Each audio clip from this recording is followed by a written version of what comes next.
J'ai confessé un désaccord, aussi bien en ce qui concerne la pensée de Heidegger que de Wittgenstein ou de Husserl.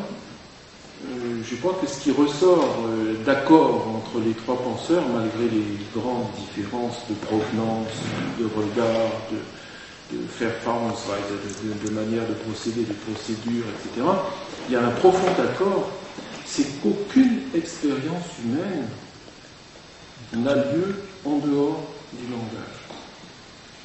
Et donc même l'expérience que nous appelons sensible, elle est articulée, en tout cas articulable dans la parole. Et ça, je crois que sur des modes extrêmement divers, Heidegger et Wittgenstein convergent. On ne peut pas sortir du langage. Wittgenstein le dit d'une manière très crue, à sa manière de dire nous n'avons pas trop de temps à perdre, disons les choses brièvement, laconiquement, ce sera encore le mieux. Et donc il dit des choses comme il est impossible de sortir du langage. Ou encore, il est impossible, avec le langage, de sortir du langage. Vous ne montrez pas. Si nous sortions du langage, ce serait encore avec le langage.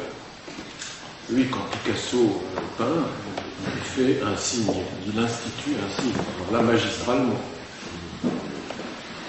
Simplement, il ne le fait pas à partir d'un monde vierge de paroles.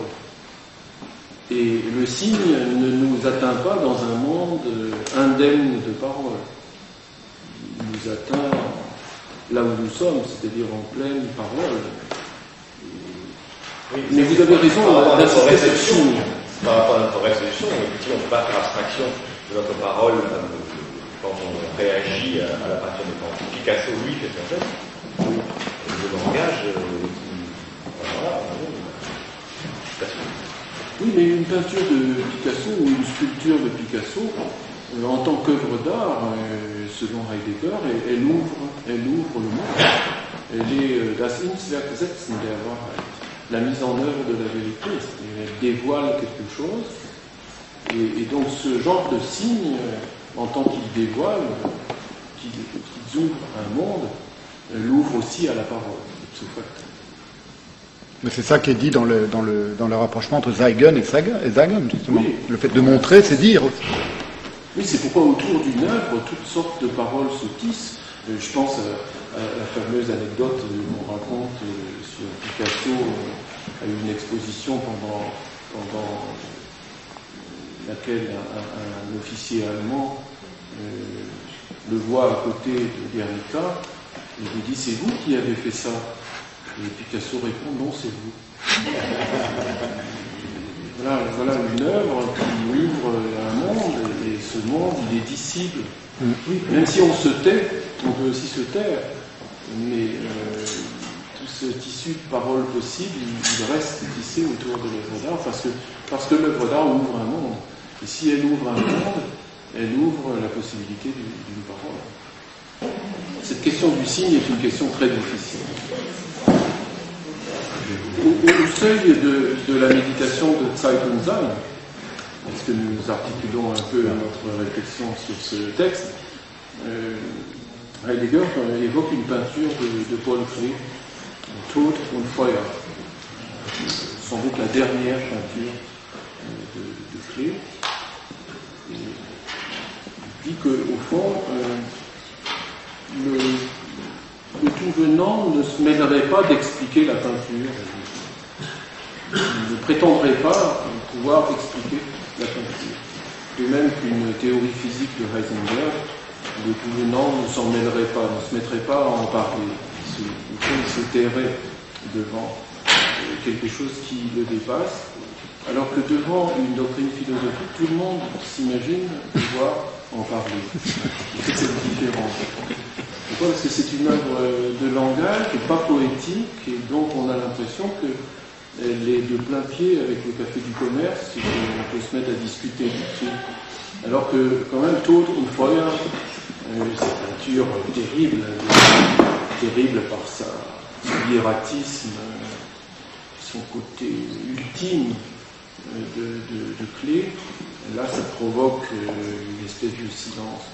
Donc je crois qu'il serait intéressant notamment quand nous entreprendrons de réfléchir, si nous ne le faisons jamais, sur l'efficace du symbolique, ce que signifie justement la création d'un signe de ce genre. Et bien sûr, ce signe, il peut ne pas être linguistique lui-même, mais il entre dans un paysage qui est un paysage ouvert à l'être le là par le langage, par les vibrations, mais aussi par l'iride, c'est-à-dire cette capacité à articuler des signes. Vous avez raison d'attirer toujours l'attention sur cette instance importante d'iride. On ne sait pas très bien comment traduire. De quoi on dit la parole, Buzyn a dit la parole, pourquoi pas? C'est aussi une manière de dire plutôt que le discours. Parce que le discours, c'est quand même une configuration de parole assez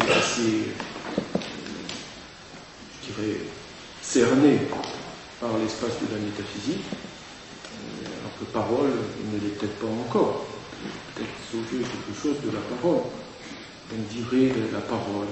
L'être humain, c'est celui qui a la parole. C'est aussi celui qui vibre.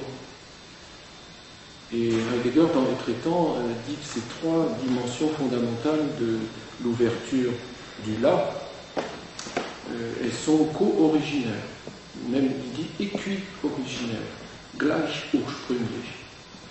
C'est-à-dire que l'homme est de façon équi-originaire, pour reprendre le vocabulaire des traitants, il est de manière équi-originaire celui qui vibre et celui qui parle. Ça signifie qu'il ne peut pas vibrer sans que ça soit parlable. Mais bien sûr, il est, comme dirait le gendre, aux limites de l'imparlable, et aux frontières de l'imparlable. Mais il est co-originairement, ou équi-originairement, celui qui vibre et celui qui a besoin de parler. Et à la limite, ça articule la nécessité pour tout ce qui est vibratoire d'être aussi vibratoire au sens de la parole et de la voix. Et Heidegger est très attentif quand il parle de la parole à l'aspect de voix. Le Stimme, qui va avec Stimmung. C'est pourquoi dans les traitants, il n'y a pas l'antéprédicatif et le prédicatif. L'antéprédicatif est peut-être antéprédicatif, mais au sens où il a vocation à être articulé dans la parole. Alors, prédicatif ou pas.